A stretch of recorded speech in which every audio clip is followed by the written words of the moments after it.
What's up guys, I'm Phoenix Master 1 and welcome back for some more Fire Emblem Heroes. So today we got the trailer for the new Christmas banner, which is going to be coming out on Monday, and I'm going to be giving you guys my first impression and tell you guys what I think about these units and how their skills might affect the metagame. So the first unit we have got on this banner is Christmas Lissa. She's an axe armored unit and they do explicitly just state that. So these are her skills.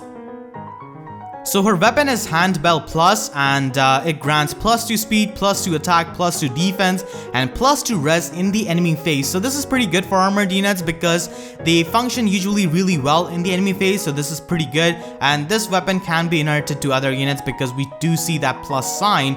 So it can be inherited to a lot of the enemy phase units like Hawkeye, like Titania, and it can also be given to units like Camilla. So that's pretty good, and her special is Bonfire, so this does mean that she's going to be having a relatively high defense stat. Her slot B skill is Bolt Fighter 3, which is so insane as a skill because it basically functions as a follow-up ring in the player phase without any kind of threshold condition, and it also gives you faster cooldowns for your special, basically behaving as a heavy blade or steady breath. So this lobby skill is amazing for a lot of the armored units. This skill is going to be restricted to armored units because it has got fighter in its name, just like Very Fighter. So it is definitely going to be restricted to only armored units, and a lot of armored units will be able to make amazing use of this skill. So like I said, it works like follow-up ring, but only in the player phase. Arden's follow-up ring also works in the enemy phase, so he's able to double attack in the enemy phase.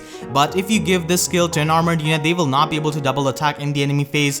So some units like Effie and Halloween Jacob can make amazing use of this skill, and even Hector can be a bigger threat because of this skill. So Effie has got monstrously high base attack, so she can run Brave Lance Plus and run something like Death Blow or Brazen Attack Defense for her slot A, and then run Bolt Fighter in the slot B, and she'll be able to quad attack every single unit in the game except for the ones who are running Very Fighter or Lance Breaker, and she will be able to proc Igneous, Ether, or Gale Force in every single round because this skill does fasten up your special, and she's going to be quad attacking.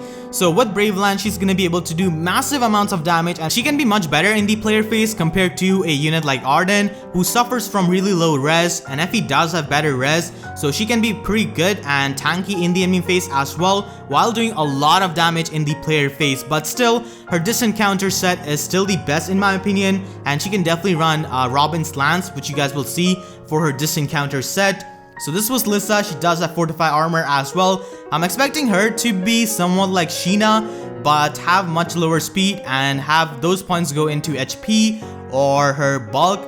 That could be a thing, so she could be a mixed tank because Bolt Fighter means that she's gonna be having pretty low speed, I think. So those are my expectations from Lissa. Her weapon and slot B skill does conflict because her weapon is for enemy phase, Bolt Fighter is clearly for the player phase, but it's going to be interesting to see how Lissa is going to be. And Halloween Jacob is another unit who can abuse Bolt Fighter skill because he can run Brave Bow and quad attack every single unit. He can make good use of this skill and proc Igneous in every single round, or proc Ether or Gale Force. So a unit like Halloween Jacob who can quad attack all the time unless his opponent has got Very Fighter or Bow Breaker is gonna be pretty insane because he has got good base attack and he also has good bulk on both spectrums. So Halloween Jacob does get a pretty nice buff with this, and a unit like Halloween Henry can also use this if you have him with minus speed IVs. He can also make great use of this skill. This skill can also be run by Black Knight and Amelia if you're going to be running a more player face oriented skill set on them. And Hector receives a pretty good buff with this skill because, as you guys know, in Arena, people do bait out Hector. They do not initiate an attack on him because they're going to get hit with his air mat and the quick riposte 2 built into it. So that's why people like to bait out Hector. So if Hector runs this skill, then he's going to be able to double in the enemy phase as well as in the player phase. So baiting out Hector is definitely going to get much harder now because of the Bolt Fighter skill. His slot B is open. He already has quick riposte 2 built into his weapon. So Hector got much better with this skill, and Drog can also make good use of this. Instead of focusing on his plus speed IV, he can just go with plus attack IV or plus defense IV and run this skill and quad attack every time. And he does get outclassed by Arden, but still it's a buff for Drog as well. So this was Lissa, and let's see what her stats are going to be. And if you see right here, she's going to be proccing Bonfire, and she gets 15 points of additional damage. Now the units which they show in these trailers are not at level 40, but at least we can tell that she's going to be having 30 defense or higher than that. So she could be a mixed tank like I'm expecting her to be. So we have got another Christmas unit, Christmas Chrom. and he's an axe armored unit. He's carrying his falchion, but he's just going easy on you by not using his falchion and instead using bag of gifts to attack you. So his weapon is similar to Lissa's, it just has a different name, nothing more than that. And then he's got pivot as his assist skill.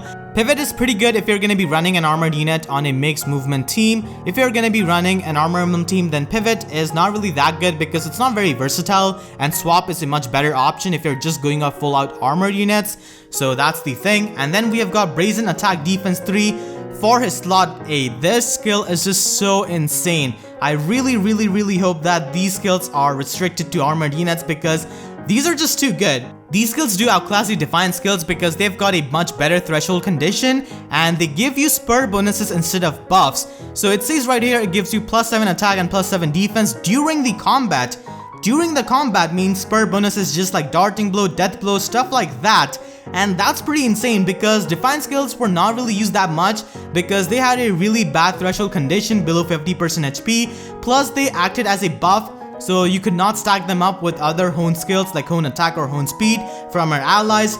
But with these skills you can stack up those hone buffs because these are in combat buffs. So you can definitely stack up hone attack or fortified defense, and this skill has got amazing synergy with Very Fighter skill because the +7 defense is definitely gonna make it much better for you to stay in the Very Fighter range. So Very Fighter units make amazing use of this skill, and this is definitely the best slot A option for Arden because it gives him +7 attack, which is much better than Fierce Stance or Death Blow, while giving him +7 defense so that he can stay in the follow-up ring range. So this is a pretty good buff to Arden, and then he's got Very Fighter skill. So this is Christmas Chrom, and I think that he's definitely gonna be a heavy hitter, I think.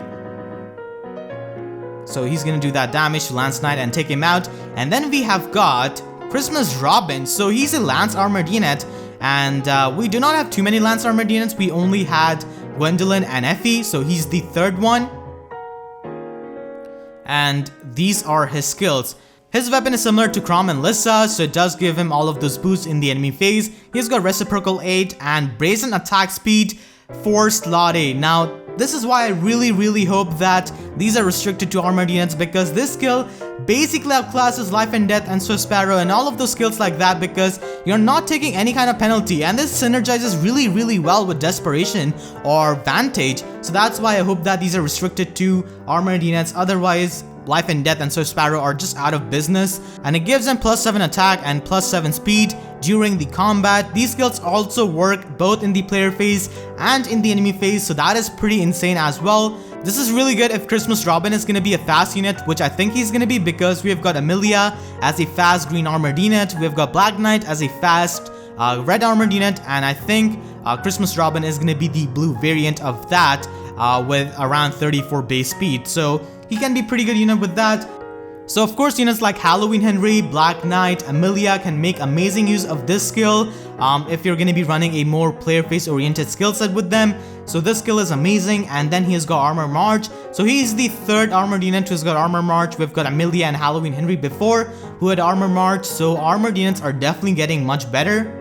And then we have got Christmas Tharja. Now, I just do not get it. If she loves Robin so much to wear this thing in winter, or she just is celebrating Christmas in Australia or Brazil, I just do not know. Like, she's a red mage armored unit. Yes, she's a range armored unit. She has red tome and she's armored. Just let that sink in for a second. Like, why? Like, I know people joke around with the RPG female units in various games where they will have a lot of defense in these kinds of quote-unquote armor. Like, if you even can call them armor. Like, come on. So her weapon also functions like Lissa and Robin and Chrome's weapon. She's got Iceberg as her special, so she's definitely gonna be a res tank, which is not really too bad because green mages like Nino are pretty common in arena, so that's good. And then she's got Close Counter as her slot A skill. That's insane.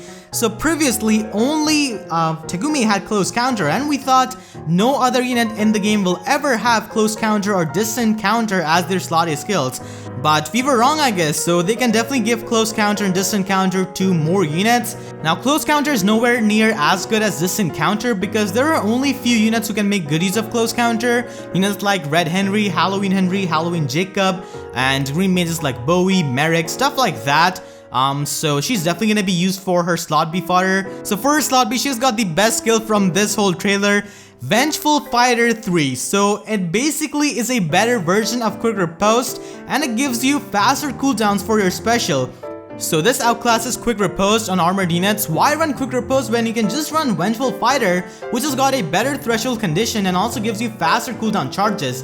It's ridiculous how good this skill is, and it also removes the need of running Steady Breath on Black Knight because it gives you faster special, it does not stack up, so you can just run Brazen attack speed or attack defense on Black Knight. So it's amazing on Black Knight and pretty much on every armored unit because all of the armored units have got the bulk to take hits, so they can easily take the hits and nuke someone with their special. So Vengeful Fighter is an insane skill, like actually an insane skill. I'm so glad this is locked to armored units, and of course Brazen attack defense has got good synergy with this skill because it does help you stay in the Vengeful Fighter range, and a lot of like armored units, like I said, can make amazing use of this skill. Now it does say +1 charge, which might throw off some people, but do not get misled by that.